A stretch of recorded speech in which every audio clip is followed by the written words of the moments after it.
What is going on, everyone? Welcome back to another video.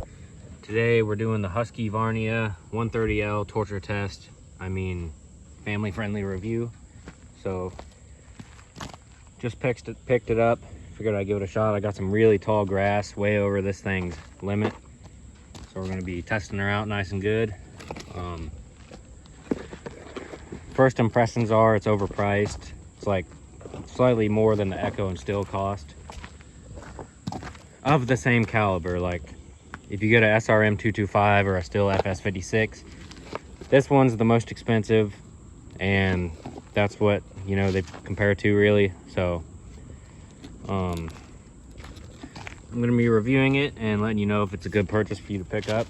You know, whether you're a homeowner or maybe even commercial, you just want to pick one of these up, give it a shot. So I got all the experience with every other trimmer you can think of, the 91Rs, the 2620Ts, the 225s, everything. So first impressions are this handle is loose from the factory. I'm guessing they come this way. You know, Stihl and Echo, they just come with the handle already tight. And then no fuel cap, so I was like, oh, ducky mushrooms. Pull this open, they got the cap separate.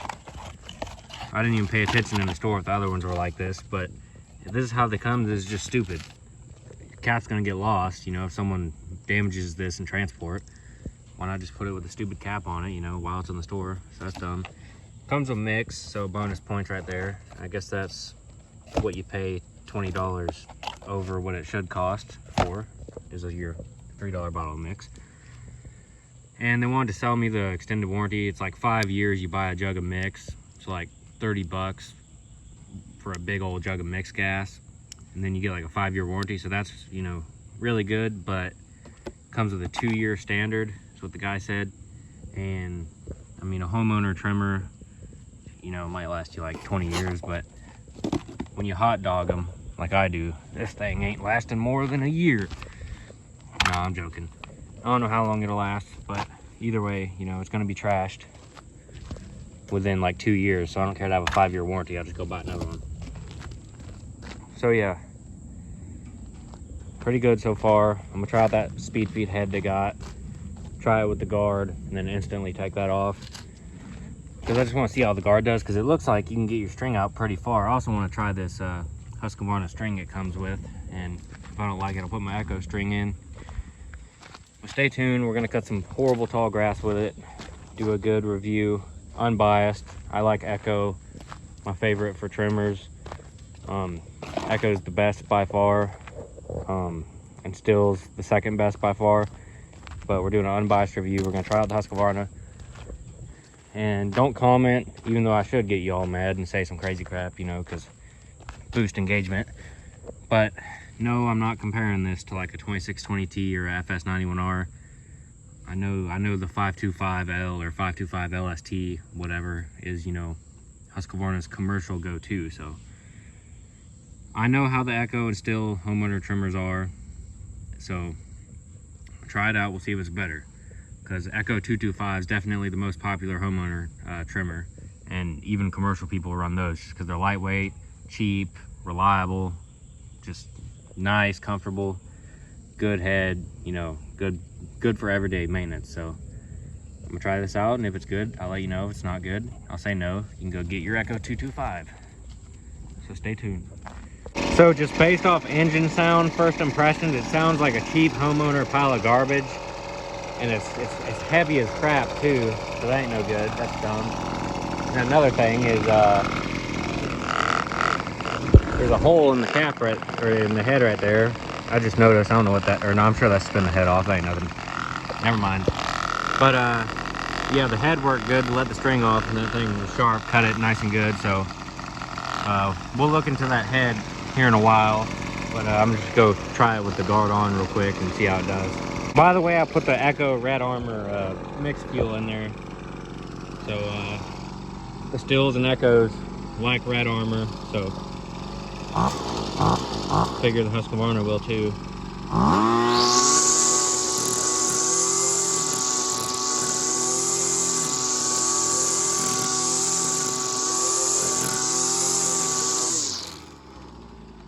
stinks right now, but hopefully it'll clear up once it breaks in. I will say I do think I like the guard on the Husqvarna better than the Echo or the Stihl guard.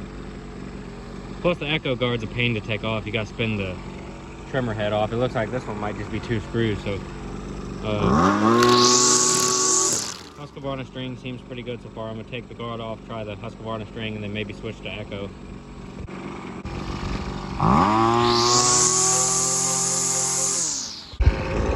So I will say that string that came with it works pretty good.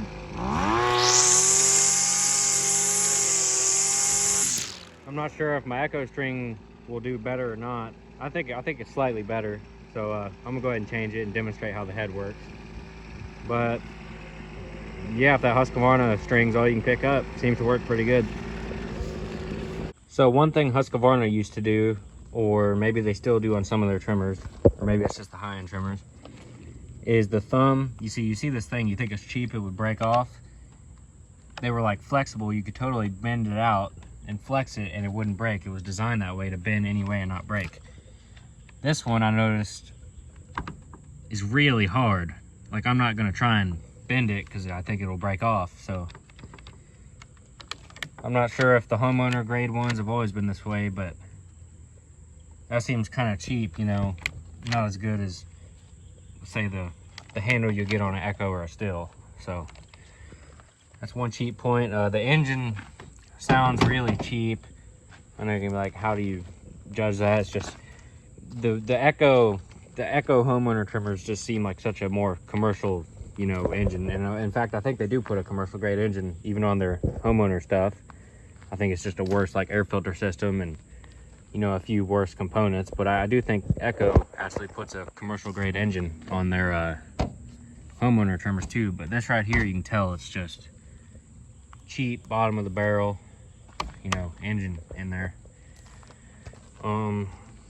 Yeah, not sure where these are made. I know the Echoes are made in America with I think it's Japanese parts, and Husqvarna I'm pretty sure is China. I don't know if they're made in China too, or Mexico, or where, but yeah, you'd have to look into that. Auto stop, that just looks cheap, like something you see on the vacuum cleaner. You know, Stihl has like their nice looking design off switch. Same with Echo. Choke, yeah, that's just cheap, not too good. Air filter, it's nothing too crazy. It's what you'd expect on a cheap trimmer, so I guess that's fine. This gets really hot, so if you're an elbow guy, it's not that comfortable. The grip, I'd say it's pretty heavy. It's not the most comfortable. The Echo 225 is definitely more comfortable, even the Stihls. Of course, the more I use it, I might adjust this handle some more, and it might help make it a little more comfortable. But yeah, it just feels, you know, it actually really feels like a homeowner pile of crap. Like compared to the Echo, where their homeowner trimmer actually still feels good, this right here just seems crap. But I'm gonna test it out. I'm gonna weed eat with it all day. We'll say their head design looks pretty nice. It seems like it's just a twisty thing, just like Echo has, but you know, their own twist to it. So copied that from Echo. Of course, they steal from the best because they can't come up with anything original.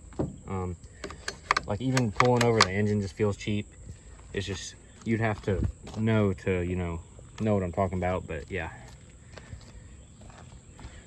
one thing I'll give them credit for is their guard. You can actually thread the screws back in. You don't have to put them in a separate bag, that way you don't lose them.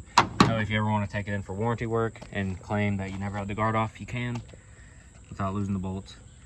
But yeah, this little thin like wire string crap, it's not bad, but I think my Echo crossfire is better, so I'm gonna load some of that in and also see how the head works. So the head is pretty much like an Echo to reload, except it's a little bit more of a pain in the butt. It has this weird curve. You got to push the string in through to get it to go out, but same concept as the Echo speed feed head. But I'll put it in second place. Better than the Stihl head and slightly worse than the Echo head, but so far a good head. So I was glad I could get some good head today. So yeah, now we're gonna go do the extreme testing all day like this with this string, see how it does. pain in the freaking behind to get the restart. Ran like crap. But we got good string in there now, so we're gonna go give her some abuse. All right, here we go. The best this thing will ever look again in its life. Get you one good look at it before we go put her to some extreme work. So there she is. Let's go give her some rough testing. I'll film a little bit, and then I'll do a lot of weed eating I gotta get done off camera. And once I'm finally done with everything, show you the footage of me using it and using it a bunch off camera. I'll give you the final thoughts for the day of how this thing did. So let's get right to it. So this spot right here wasn't even super tall, and the string was out like that. I know the echoes and stills handle it way better than this does, being out that far. So I'm gonna have to reel the string in a little bit, probably, because it bogs down quite a bit, and this ain't even the tall stuff yet. So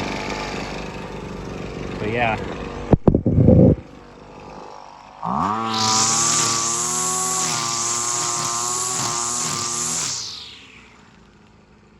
Try the edging test, see if it runs upside down.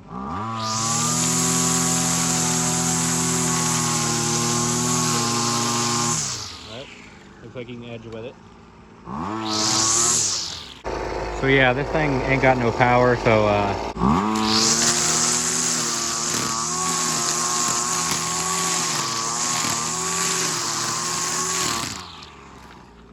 this thing stinks. About to get freaking poisoned because the exhaust smells so bad. Fucking hell.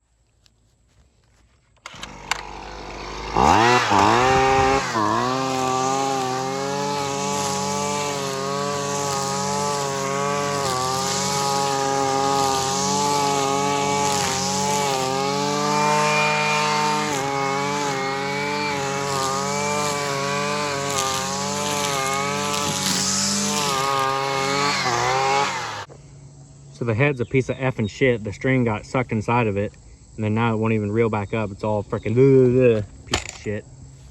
I'm gonna go get the Husky string. So I came back out here to weed eat. Freaking about to get wore out. Have to go take another break just because it won't freaking fucking crank.